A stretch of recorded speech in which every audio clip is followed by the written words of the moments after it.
a lot of people who are listening to this may know you from your local basketball days, which were tremendous. And I remember you as well from then. And now you're doing two different things. You are an executive or in management for pharmaceutical sales, correct? Yep. And from that experience, your success in sports as a professional athlete, you've kind of parlayed all that into some leadership coaching, some speaking, some leadership development, leadership skills training, and leadership in general is a topic that I love. So it's just a pleasure to have you here. First of all, I appreciate the time. And it's been a cool ride. If we want to dive right in, and I'll give you a kind of a little bit of a background of how I came to, when I ended my pro career, how I kind of jumped into the med device world, and now leaning on the Cetnar Consulting piece. So just a quick background, right? When I graduated Albany, I ended up going to Europe for just about 6.5 years. I was back and forth. I played in the States as well, the NBDL, USBL, a bunch of pro camps. And so 7 years in, I decided, okay, I can continue this, or is it time to come back home? And is it time to kind of start the next chapter of my life? So I jumped into pharmaceutical sales, and just to fast forward from 2007 till today, I've kind of climbed that ladder, and now I'm a VP of sales for Siemens Medical. And so as I look back on my career, and I kind of look at both careers, right? The athlete and then the corporate Todd. And I tried to figure out, all right, what do all the elite people have in common? And at the time I didn't think of the word elite, but I just felt like, who was ultra successful at my playing days and why? And then who's ultra successful right now in the corporate world, executive world, and why? And as I started to kind of put the pen to paper, there was three things that stood out. They all had an elite mindset, they had the right communication skills, and they understood their purpose, right? They knew their why in life, what they're trying to get out of their life. And so the word elite, just for me, is I kind of put that together and said, okay, these are the three skills of the elite.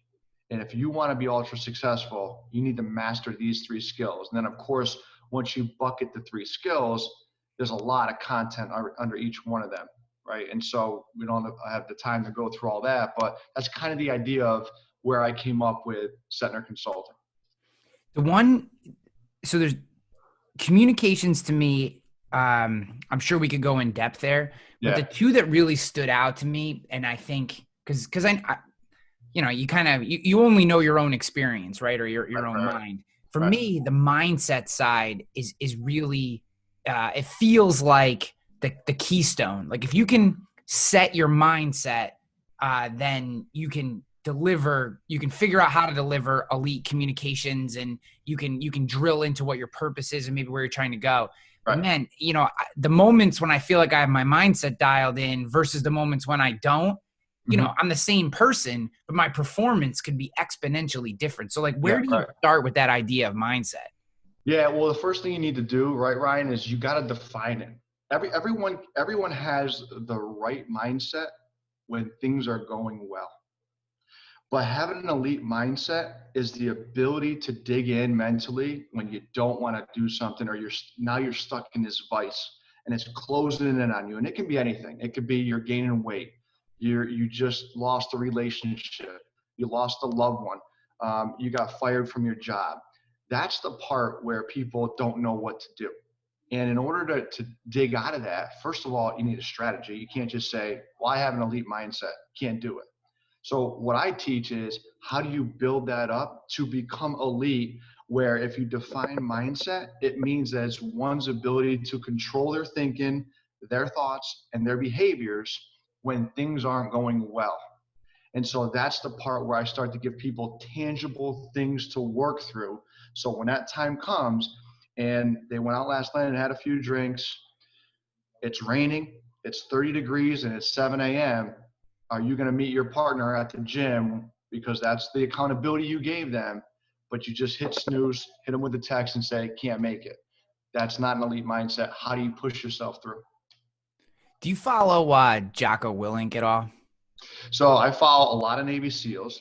One thing that you and I have in common is I see you're a Goggins guy, and I've Huge met Goggins Goggins. fan, yeah. Yeah, I met Goggins twice. Thanks to my wife, she got a VIP pass before he went to speak, and I sat down with him and Marcus Luttrell and Tay Kyle. Of course, Luttrell's the lone survivor and Yeah. survivor. No, that's a tremendous table to be at. Oh my gosh. Yeah, and of course Taya is Chris Kyle's widow, and so Goggins is a guy I've followed for over a decade now, and to your point with Jocko, is all these guys, they're elite, right? And of course we're talking about SEALs, but they've been tested so many times that by the time they hit the ground and hit war, that training they had has been far more superior than what they've ever gone through in war, and they'll tell you that. And so those are the people where, and to your point, right, Ryan, is in order to have an elite mindset, you got to surround yourself with people that have it, right? You got to surround yourself with people that are better than you. You know, that's one of the things that the current situation, I think even for myself, I found myself, you know, I'm normally like, don't get me wrong, I like to have some beers, but I normally can relegate them to the weekend or maybe call it traditionally appropriate times to imbibe. And I have found myself like random Tuesday, you know, afternoon, or not afternoon, but like evening, I'm popping a beer with dinner, which I would never have done before. And, you know, it's funny as you were talking about surrounding yourself and that kind of stuff. And I'm wondering if like the isolation, because I'm not mixing with people and not mixing with people that are successful or driving themselves, if that isn't starting to leak into my own mindset a little bit. Yeah, right. You know, this quarantine scenario for me, you know, I've taken the things that now that I teach back that at one point people have taught to me and I've absorbed it. I've really utilized this time to dig in a little deeper. I'm doing workouts twice a day. I'm staying tight on nutrition because it's during times like this where you can fall into a trap, right? You're home, there is food in the cupboard, you're lazy, you can't go anywhere, you got some drinks in the fridge. So this is a time where you absolutely test your mindset. And once you start to build that momentum, then that's when you can start rolling. You know, I tell people all the time that they'll say, you know, how do you stay so committed? Well, you'll find with me, right, it's everything that I say or I do, I define it. Because if you don't define it, you don't know what it is. And to me, commitment is staying loyal to what you say you would do long after the mood that you said it in has left you. And if you can replay that in your head, right, all those times you're like, I'm going to work out for 60 straight days, but it's day 12 and it's a struggle, that's where you go back to commitment. So what I do every day is I go down to my gym. That quote is up there. I printed it out, framed it, and then I write today's quote and whatever I'm feeling that day. Is it I'm feeling great? Do I feel part of the 1%? I'm going to do everything that 99% of other people won't do today. That's great. Am I struggling today? Do I have to give a mindset quote? Maybe I'll throw that up there. But it just kind of starts my workout off and it gets me revved up to go.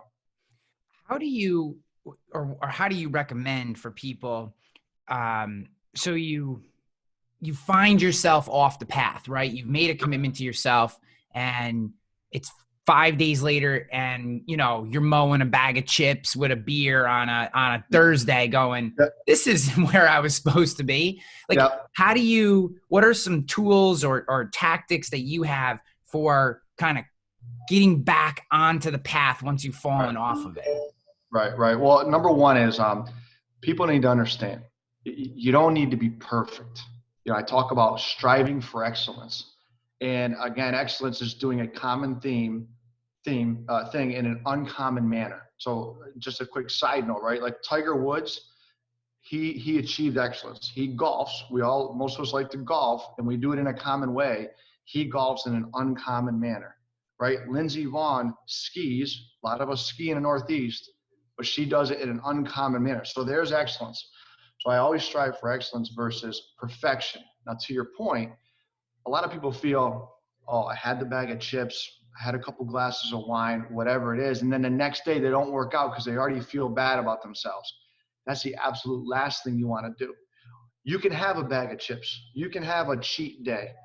The key is get back on the horse the next day and let's go. Right? So people think, well, I had a couple days in a row, now I'm struggling, and all of a sudden they fall off the wagon. I always had a rule, and I heard it from somewhere, is never go 3 days without working out.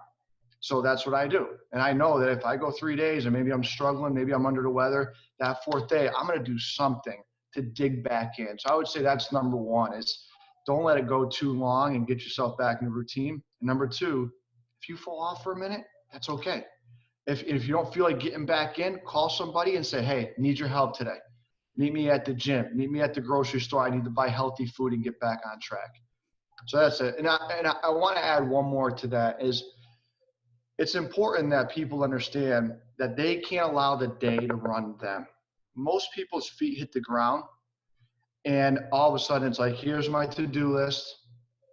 I have to go to my work 8 to 5, 9 to 5. I come home, I've got kids, I got to feed them, put them to bed. Now it's 7 o'clock at night. I'm tired. I'm going to have the beer. That's the day running them. What I do is I put together a 168 sheet that someone gave me, right? And I basically, there's 168 hours in a week, and I fill out every slot, every minute of my week. Matter of fact, I just passed it on to some of the Bentley students. I spoke there a couple weeks ago, and they asked me for it because I spoke about it. And basically what it does is it starts to show you what you're doing in your day, and you'll find when you start using it, you're like, wow, I wasted a lot of time, right? So you don't use it for the rest of your life, but it gives you a chance to get into that routine, because routines can be great, but routines can be bad too. Yeah. It's, you probably read Atomic Habits by James Clear. You ever read that? No, actually I haven't. So that's a real good book to read. So James Clear is, to be honest with you, I don't even know what his background is. I know it's in some sort of psychology or whatever, but he writes about habits. And one of the things that he talks about is habit stacking, which is an idea that basically, if you want this habit, some people listening have my hand up here. If you want one habit to be successful, then the only way to make sure that you do this habit on a regular basis is to stack other good habits on top of it. Because if you try to have a good habit with bad habits stacked on top of it, you're never going to get there. So like how what things can you package together? I've always that idea, and then that idea of you're saying planning out your day. I'm thinking to myself, geez, the only way to get to where you want to be is to know, what do I have coming next? Because if next is an hour of nothing time, that's where, like you said, the day starts to own you, because there's no plan. All your little demons start telling you, oh man, go pop a beer. It's noon, 5 o'clock somewhere, bro. Like go do it. Yeah, right.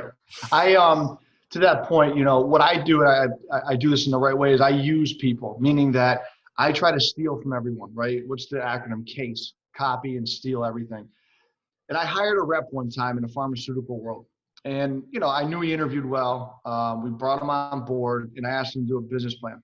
And so I think the year was like 2015. And so he comes back and he sits down. I said, all right, let me take a look at your plan. He said, which one? I said, what do you mean? He goes, well, this year or next year? It was the first time in my career I've ever had a rep do that. I said, you put a plan together for next year? He goes, yeah. If I'm going to put money on the table and food on the table for my family, I'm not planning for 1 year. I'm going to plan out the next year. And then when next year starts, I'm planning the next year. And I'm thinking ahead, so I know if I'm here right now, where do I need to be in order to make money, drive business, be successful? And that stuck with me, because now I plan everything. And it's not, don't need to be rigid, but at least start to forward think, so you know that you're prepared in order to reach your goals. That has always been a weakness of mine. I love to work. And I feel like I'm always going, and like those, to slow down for a bit, take a breath and plan. Like there's something inside me that feels like I'm like wasting time, because it's like, oh, I could be doing a video or reaching out to a client or, working on some BS work that I got to get through so I can get back to these other things. And I just never take that time, or I don't take enough time planning. So if there's people listening who are like me, who have like that sense of like slowing down to plan is a waste of time, how do you work through that with somebody? Yeah, well, first of all, it goes back to mindset. As I listen to you speak, you feel like you're slowing down, right? Where you want to get stuff out there and you want to keep going forward. But planning, you're moving yourself forward.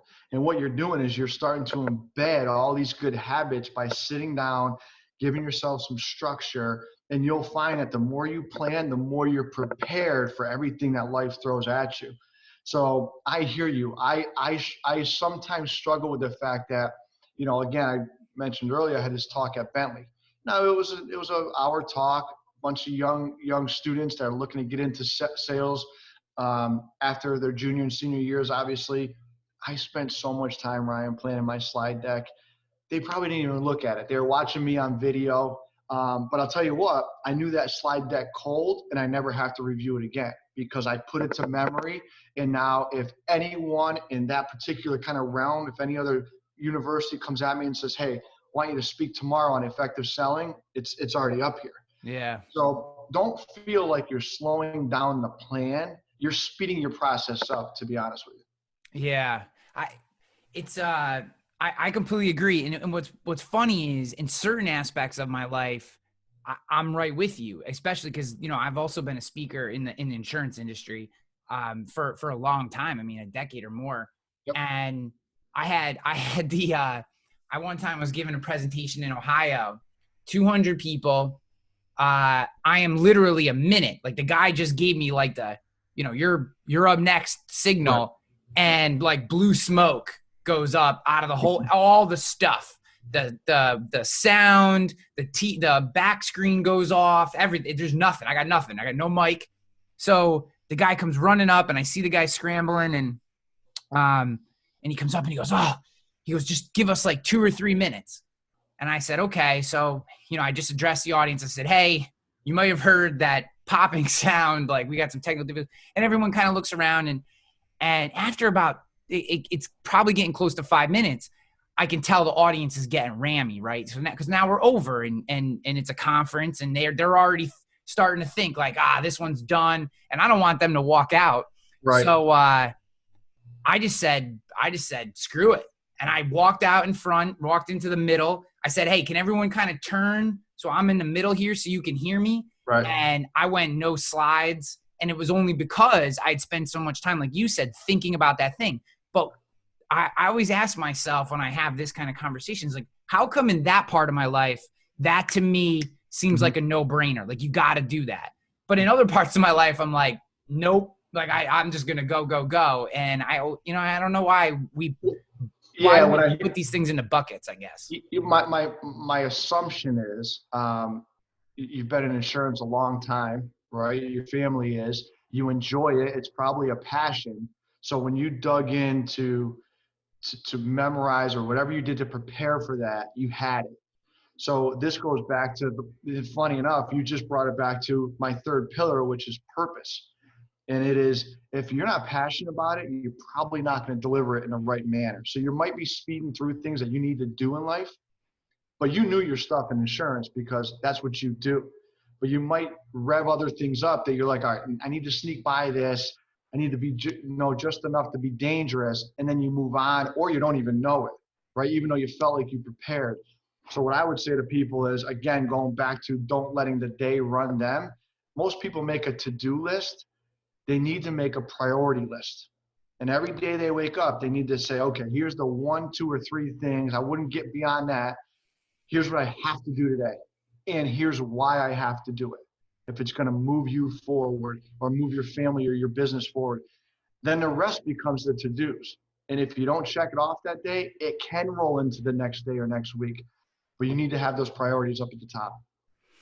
So you've probably seen this a lot in your industry, right? Like pharmaceutical sales, it sounds sexy. You meet someone, they're always riding dirty, right? Like, it just seems like a big money, kind of, it just seems sexy to, I think, from someone from the outside. So you've probably run into a lot of people who look at this and they're going, man, that's what I want to do. Like, I want to live that life. Like, I want to go do that. And then, but it's not their purpose, right? It doesn't align with who they actually are. They just have in their head that this is something that I should be doing, or it sounds like something that a person like I want to be should be doing? Like, how do you, like when you're sitting across the table, one, maybe how do you identify that they're kind of misaligned? Yeah. And it, I guess, have you had that experience with people, and what do you say to them when you recognize it? Yeah. I do a lot of interviewing, as you know, just being a leader in the industry. And I open up every single interview. And I say, why are you here? And it's amazing. The question is so vague. And the answers first of all, they can be really short, which is a red flag. And they can be really long and ramble on, which could be a red flag. And what I just look for in people is, when people are passionate. You and I had an off the mic conversation a few days ago, and I asked you about kind of your technique in this forum, and you said, I kind of listen to where my, the guest, where they're passionate, and I roll with that. Well, there you go, right? So you can tell where people are passionate because their voice raises, the energy comes out. And so I look to see, why do you want to come to Siemens Medical? Why do you want to work with Todd Cetnar and Cetnar Consulting? And you'll find that their answers are very telling. They're either checking a box, or someone told them to do it, or they think they should do it. But if they don't know the why behind it, it's not going to be sustainable. And so those are kind of the questions that I'm asking to make sure I'm pulling out. Is this coming from their heart, or is this just in their head? So when I'm thinking about an opportunity and trying to align that opportunity with my purpose or my passion or whatever is going to be that, really, I see this as like the motor, right? I mean, I don't know that I would be interested if you would describe it the same way, but this is the thing that keeps you going when you haven't seen the sun for 3 months, right, and the sales aren't rolling in the way you want. Like this is the thing that keeps you going. So how do you start to figure that out? Like when you're coaching someone or you're talking to a group that is struggling with this, like how do you start to pull this out of people? Like what tools do you have for them? Yeah, you really got to dig in a little bit. First of all, you got to talk to them. What's your professional goals and what's your personal goals? And sometimes they don't always have to align, but usually they're intertwined. I might say to someone, "Hey, what motivates you?" And there's a lot of things, right? You could say money, recognition, awards, promotion. There's a lot of things. So now I dig into what's that inspiration behind having them drive something home. Okay. And once you figure that out, you need to tailor your leadership towards them. And now we're getting into what's called the situational leadership model. So some people need coaching and mentoring. Some people need, okay, I'm going to delegate this to you. I'm going to give you the rope and the green light. Go take care of this. You go be a leader. And so that's where you start to really dive into each individual person. It's like coaching a basketball team, right? My background, every player is different. Some player might like the tough love. You might have to hold another player's hand. Everyone is different, but that's leadership.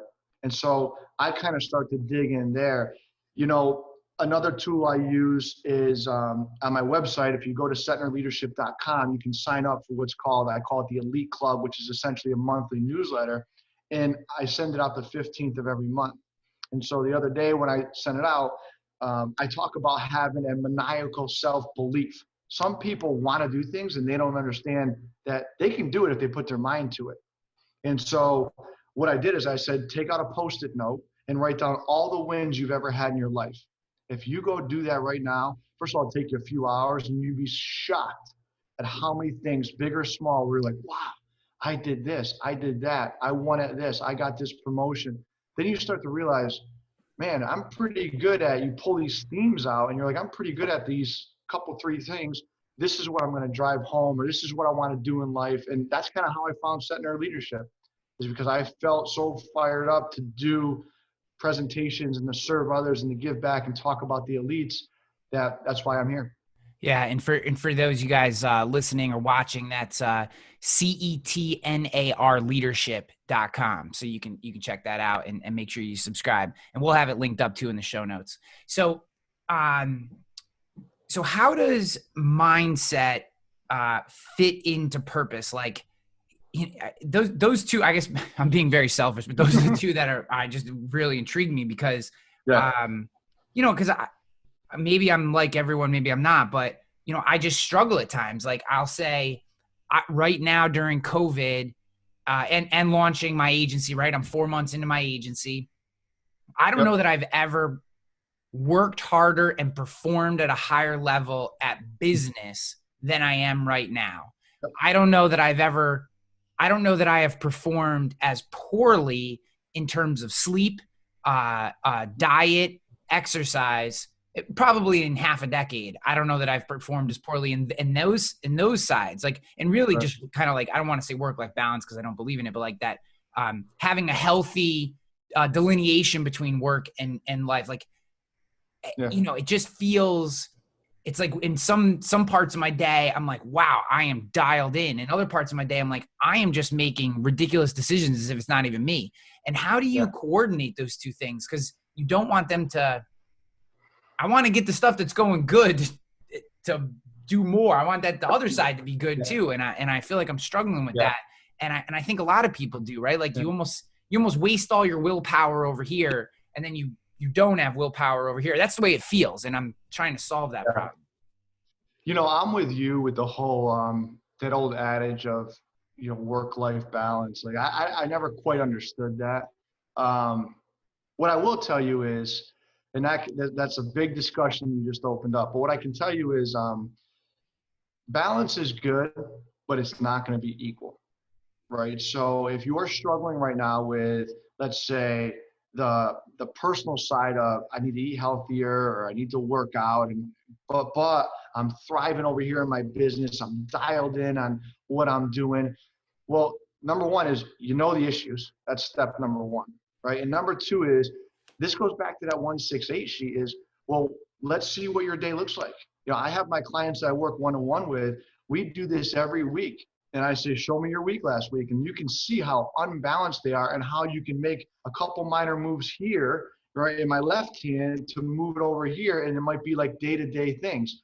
So what I would say to you or to the listeners where they feel unbalanced is, your mindset and your purpose, they can go hand in hand, but I don't think that way. Your purpose is two things. You're going to find your purpose on what do you love to do, and does it come easily to you, right? If you have those two things, you're going to find your purpose. And then your mindset, like we talked about at the beginning, is take your purpose, and it's going to be hard work if you want to be really, really good at that. There's an example, if you've heard of, I'm aging myself, I think you and I are similar, but Marie Callender, she made pies, and you find them in the frozen food section.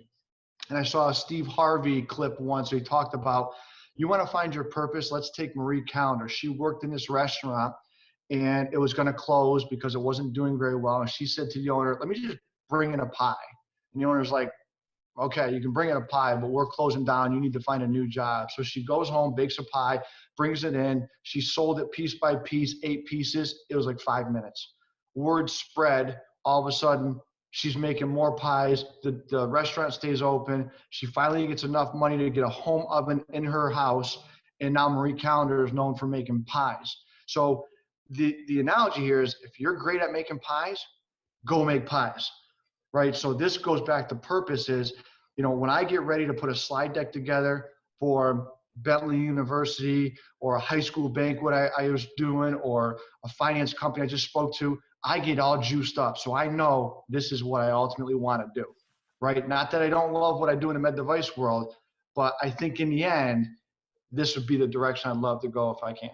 Yeah. I can tell, I can just tell by the way that you lean into the answers. So I want to be respectful of your time and of the audience's time, but I have one more question for you. And just kind of leveraging all your experiences and now, just as you are diving into this idea of leadership, like you described situational leadership, which I think is tremendous. And I completely and wholeheartedly agree with it. I think the days of like the Jack Welch, do what I say, conform to my methodology. Hopefully those are gone. Although I personally respond to tough love very well. I was always that player on the football team or whatever that need to be like thrown up against the fence to like shake my head loose. And I was completely like, I was almost like looking Bobby Knight days. Yeah. But, I guess my question is like, where do you see like leadership going, especially in this environment, which, some version of this is going to be around for a while. Like, how does leadership transform? How do you continue to be an elite leader, an elite performer, when this is as close a connection as you can have? Yeah. Couple things. One is adaptability, right? Flexibility. And also you need to be a consistent learner. I just mentioned Bobby Knight. So here's the analogy. I tell people all the time. Bobby Knight, I know he's older now, but Bobby Knight isn't coaching anymore and hasn't coached in a long time because he didn't adapt to the way times have changed and to his players. Mike Krzyzewski has maybe done it the best, and he's still winning championships. He's still at the top of the game because he's understood, okay, this is a new breed of players, a new breed of young kids, and this is how I need to do it now versus the way I coached Duke in 1988, right? So I think you need to adapt, and I think it's more about understanding. I mentioned the situational leadership model. It's understanding that everybody's different, everyone's unique, and leadership these days is partnership. Yeah. It's even in 2007 when I first started as a district manager in the med device or pharmaceutical world, whatever I said was gold. This is what you guys got to do. We need it done by this time, and it was done. And now I could say that right now, and I have 3 VPs that report to me, and no one can send anything in, and I'll say, what the heck is going on? But what I realize is there's not that fear anymore, right? Quote unquote fear of authority. It's more of like, if they think they're good at their job and they can't be replaced, then they're gonna run on their own schedule, and I need to partner with them in order to get the best out of them. Yeah. I love that. I think, I think that I feel like there's still a place for that. There are still moments. I shouldn't say a place. There are moments where you have to rise up, or, I don't know why I always, this is my wife and I, like, hump up, you know what I mean? Like, you got to establish your authority in that space, but it can't be your default position anymore. It just can't be. It's not how we operate in the world. And like you said, it's not how high performers don't respond to that anymore.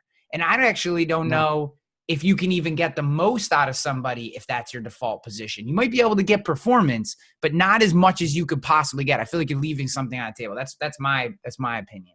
Yeah, and I guess I'll close with this is you can get a sense of how they want to be coached. I've got a young leader right now under my wing, and he'll say to me, right when we get out of a call or talk to a customer, hey, how'd I do? And I'll give him feedback. He'll go, no, be hard on me. Like, what do I need to get better at? I'm like, okay, this guy wants coaching. He wants feedback. Even if it's constructive, I know he can handle it. Now I have another individual where, you start getting tough on them and you can see them peel back a little bit. And so I use the string analogy. Anytime I inherit a team, or maybe I'm in a new role, I get up in front of everyone and I have a string. And I say, the one way I'm not going to lead is if you put a string on a table and you start with your finger on it and it's behind the string and you start to go forward, what happens? The string starts to just crumble like a shoelace. It just kind of crumbles up. But if you put your finger on the other side of the string and you start to pull it versus push it, what does the string do? It follows you, right? So that's the difference between leading without authority. It's not about title. It's not about role. It's not about seniority, but it's about partnering with the people that are underneath you and bringing them along versus trying to push them to where you want them to go. Yeah, I love that, man. So, dude, this has been tremendous. I really appreciate you taking the time and sharing your expertise with me and with the audience. These podcasts are almost like free consulting for me, so I love it. But for the audience as well. So we gave people the URL, Cetnar Leadership, but like, where else can they connect with you if they want to learn more and just start to get into your ecosystem a little bit? Yeah, well, first of all, thanks, Ryan, for having me. I appreciate the time. So Cetnar Leadership is a great place to really go. It's got the whole kind of mix of how to see what I'm doing out there. I've got all the links to my YouTube channel, all my social media pages, which include Facebook, Instagram, Twitter. So you can kind of navigate from there. Would love to see people sign up for that elite club, which is essentially the newsletter, as I mentioned, because I do give some freebies out. I actually gave the 168 sheet out a few months ago. And of course, on the website, you can sign up for 3 different things that I do. Either one-on-one coaching, which we typically do weekly, keynote speaking for a lot of the organizations and executives, and team consulting, which usually navigates towards the sports teams. Awesome. Dude, I wish you nothing but the best. Stay safe, stay healthy, keep pushing. And maybe once this craziness breaks up and we're actually allowed to share space, we can grab a cup of coffee or something, because this has been great. Sounds good, Ryan. Thank you, All right, man. man. Hey, be good. All right. Thanks.